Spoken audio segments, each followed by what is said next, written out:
നെടുമ്പാശ്ശേരി വിമാനത്താവളത്തിന് കെ കരുണാകരന്റെ പേര്. നെടുമ്പാശ്ശേരി വിമാനത്താവളത്തിന് കെ കരുണാകരന്റെ പേര് നൽകണമെന്ന് മുതിർന്ന കോൺഗ്രസ് നേതാവ് VM സുധീരൻ.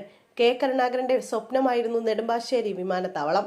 രാജ്യത്തെ എണ്ണപ്പെട്ട വിമാനത്താവളമായി നെടുമ്പാശ്ശേരി മാറിയതിൽ നന്ദി പറയേണ്ടത് കരുണാകരനോടാണെന്നും VM സുധീരൻ പറഞ്ഞു. കെ കരുണാകരന്റെ 108ാം ജന്മവാർഷികത്തോടനുബന്ധിച്ച് തൃശൂരിലെ മുരളി മന്ദിരത്തിലെ സ്മൃതി കുടീരത്തിൽ പുഷ്പാർച്ചന നടത്തിയ ശേഷം മാധ്യമങ്ങളോട് സംസാരിക്കുകയായിരുന്നു VM സുധീരൻ. കെ കരുണാകരന്റെ സ്വപ്നമായിരുന്നു നെടുമ്പാശ്ശേരി വിമാനത്താവളം. ജനപങ്കാളിത്തത്തോടെ നെടുമ്പാശ്ശേരി വിമാനത്താവളം യാഥാർത്ഥ്യമാക്കി സർക്കാരിന് കീഴിൽ കൊണ്ടുവന്നത് ഇന്ത്യ കണ്ട വികസന രംഗത്തെ ഏറ്റവും വലിയ പരീക്ഷണമായിരുന്നു. നെടുമ്പാശ്ശേരിയെ സംബന്ധിച്ചിടത്തോളം കരുണാകരൻ ഫോർമുല വിജയകരമായി പ്രാവർത്തികമാക്കാൻ സാധിച്ചു.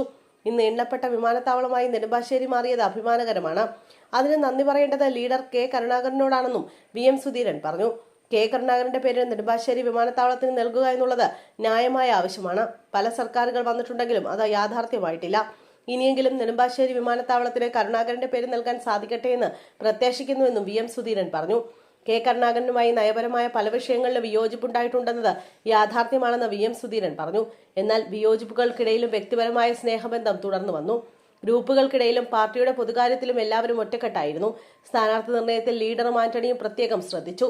സ്ഥാനാർത്ഥി നിർണയത്തിൽ ഒരു തരത്തിലുള്ള വിയോജിപ്പുകൾക്കും തർക്കങ്ങൾക്കും അവസരം നൽകാതെ സാമൂഹ്യ സന്തുലിതാവസ്ഥ അക്കാലത്ത് പാലിക്കപ്പെട്ടിരുന്നുവെന്നും VM സുധീരൻ പറഞ്ഞു. കെ കരുണാകരനൊപ്പം നിയമസഭയിലും പാർലമെന്റിലും പ്രവർത്തിക്കാൻ തനിക്ക് അവസരം ലഭിച്ചു.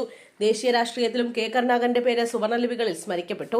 കോൺഗ്രസിൽ നിന്ന് അകന്ന് DIC രൂപീകരിച്ച കെ കരുണാകരനെ കോൺഗ്രസിലേക്ക് തിരിച്ചു കൊണ്ടുവരുന്നതിന് മറ്റ് നേതാക്കൾക്കൊപ്പം തനിക്ക് ശ്രമം നടത്താൻ സാധിച്ചത് സംതൃപ്തി നൽകുന്ന കാര്യമാണ്. കെ കരുണാകരൻ ഉൾപ്പെടെയുള്ള നേതാക്കൾ ഇന്ന് പൊതുരംഗത്തില്ലാത്തത് നഷ്ടമാണെന്നും VM സുധീരൻ കൂട്ടിച്ചേർത്തു.